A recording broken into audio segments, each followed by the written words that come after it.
Hi all welcome back to my channel. ఈరోజు మన ఛానల్లో వీడియో ఏంటి అంటే తలకాయ మాంసం చూస్తున్నారు కదా, ఎంత కలర్ఫుల్గా కనిపిస్తుందో. టేస్ట్ కూడా అంతే బాగుంటుంది అనమాట.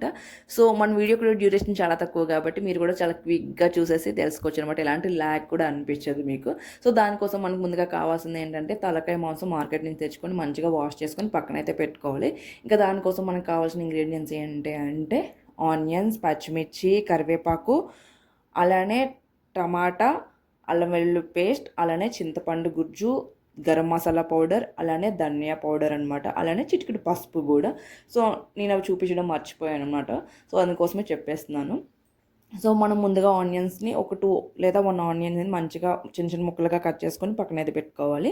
మిగతా ఆనియన్స్ని అయితే గ్రేవీ కోసం అయితే రెడీ చేసుకుంటున్నాము. ఎందుకంటే మేము తీసుకునేది కర్రీ ఎక్కువ కాబట్టి సో కొంచెం పీసెస్గా కట్ చేసుకున్నాం, కొన్ని గ్రేవీ అయితే ఆడుకుంటున్నాం అనమాట. అలా అయితే మంచిగా పడుతుంది అని చెప్పేసి సో టమాటా ఇవన్నీ వేసుకొని మంచిగా గ్రైండ్ చేసేసుకోవాలి. చూస్తున్నారు కదా, పచ్చిమిర్చి, కరివేపాకు, ఉల్లిపాయలు, కొత్తిమీర, అలానే మనం గ్రేవీ ఆడుకున్నాం కదా అది.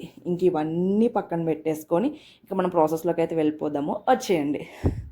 సో ముందుగా స్టవ్ ఆన్ చేసుకొని మనం కుక్కర్ పెట్టుకొని అది కాస్త వేడైన తర్వాత ఆయిల్ వేసుకొని పచ్చిమిర్చి, కరివేపాకు, అలానే మనం ముందుగా తరిగి పెట్టుకున్నాం కదా ఉల్లిపాయలు, అవి కూడా వేసేసుకొని లైట్గా గోల్డెన్ బ్రౌన్ వచ్చేంత వరకు కూడా వేపుకోవాలన్నమాట. చూస్తున్నారు కదా, ఈ విధంగా అయితే వేపుకోవాలి. అలా మంచిగా ఆనియన్స్ వేగిపోయిన తర్వాత మనం ముందుగా కడిగి పెట్టుకున్న తలకాయ మాంసాన్ని కూడా మంచిగా అయితే అందులో వేసేసుకోవాలన్నమాట.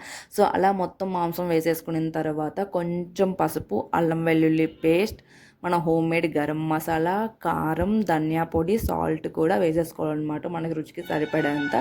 ఎందుకంటే ఒక్కొక్కరు ఒక్కొక్క క్వాంటిటీ తీసుకుంటారు కాబట్టి మీరు తీసుకున్న క్వాంటిటీని బట్టి మీ రుచికి తగ్గట్టు కారం, సాల్ట్, మసాలా అయితే యాడ్ చేసుకోండి. సో ఇవన్నీ వేసేసుకొని ఒకసారిగా కలిపేసుకొని మనం ముందుగా పేస్ట్ చేసుకున్నాం కదా టమాటీ ఆనియన్ పేస్ట్, అది కూడా వేసేసుకొని మొత్తం కొంచెంగా అయితే వేగనివ్వాలి. అలా వేగిన తర్వాత మనం ముందుగా చింతపండు నానబెట్టుకున్నాం కదా, సో ఆ రసాన్ని కూడా వేసేసుకొని కొంచెం కొత్తిమీర కలిపేసి పైన వేసేసుకొని అంతా ఒక్కసారిగా కలిపేసుకొని కుక్కర్ పెట్టేసుకొని 6 to 7 విజిల్స్ అలా వచ్చేంత వరకు మనం ఉడికించుకుంటే మన వేడివేడిగా తలకాయ మాంసం ఇంకా రెడీ అయిపోయినట్టు అనమాట. దించుకునే ముందు కొంచెం కొత్తిమీర జల్లేసుకుంటే ఇంకంతే. ఇంకేముంది, వేడివేడి అన్నంలో అలా తలకాయ మాంసాన్ని కలుపుకొని తింటే చాలా బాగుంటుంది. నాకు ఈ మాంసం చూస్తుంటే నాకు పెద్దవాళ్ళు మన తాత వాళ్ళు చెప్పేది ఒక మాట అయితే గుర్తొస్తుంది అనమాట. సో జలుబు చేసేటప్పుడు ఆటి తలకాయ మాంసం వేసుకొని తింటే మన జలుబు కూడా పోతుందని చెప్పేసి అంటారు కదా. ఇంకా ఆ విషయం పక్కన పెట్టేస్తే ఎంతో కొంతమందికి ఈ వీడియో యూజ్ అయితేనైతే నేనైతే పోస్ట్ చేస్తున్నాను. మీ నుంచి నాకు కావాల్సింది ఏంటంటే ఒక చిన్న సపోర్ట్ అనమాట. Please subscribe to my channel.